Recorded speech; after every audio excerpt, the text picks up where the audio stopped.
the statue, Adam Smith, as I'm sure you well know, is the founding father of capitalism. He's an economist, an 18th century money man from Edinburgh. His nephew is buried in the Canongate graveyard. Smith's nephew's name was Ebenezer Lennox Scrooge. Aye, seriously. Scrooge! Scrooge! This is meant to be a huge revelation for you folks.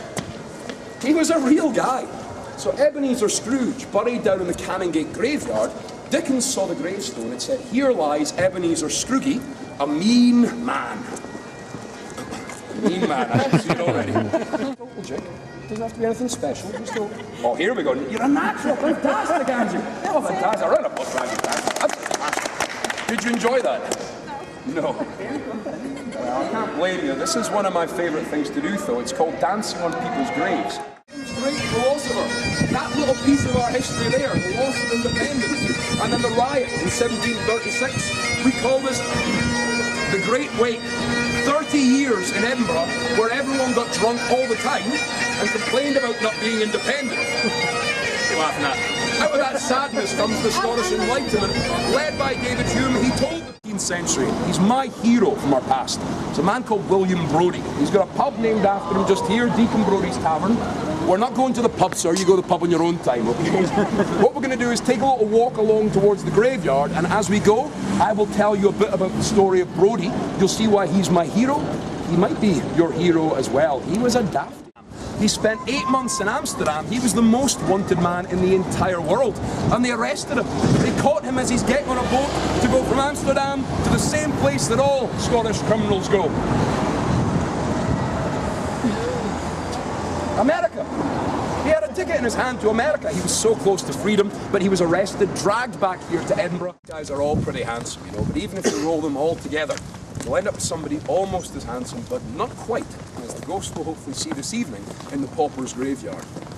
The Pauper's Graveyard is the area beyond the fence here, and that's what we're going to walk along the top of at the moment, across some mausoleums.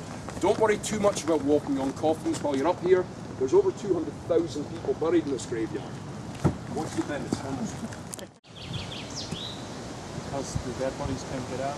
So the dead can't get out. Close, it's because people were dying to get in. We're dying to get into the graveyard. I told them to come here.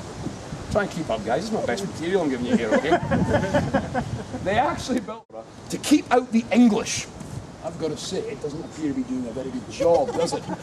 So back in 1513, the Queen of France sent a letter to King James IV of Scotland. The letter said, "We must crush and destroy the dreaded English." It seemed like a great idea, and so Scotland went to war. The very first man to die in the war, King James IV of Scotland. He had never, don't laugh at that, man, that's our king we're speaking about here. James IV had never been in a fight in his life, and at the Battle of Flodden, he decided to lead his men running down the hill into a swamp. A Welsh... It's got whiskey in it, you know, what more do you want from me?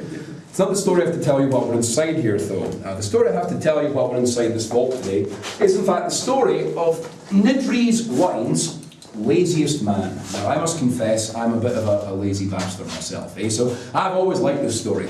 The man's name is Alexander, and Alexander is originally not from Edinburgh. He is from a town called Haddington, just outside the city. Now, he was born there in 1480, which makes this the oldest story I think I've told you on the tour today.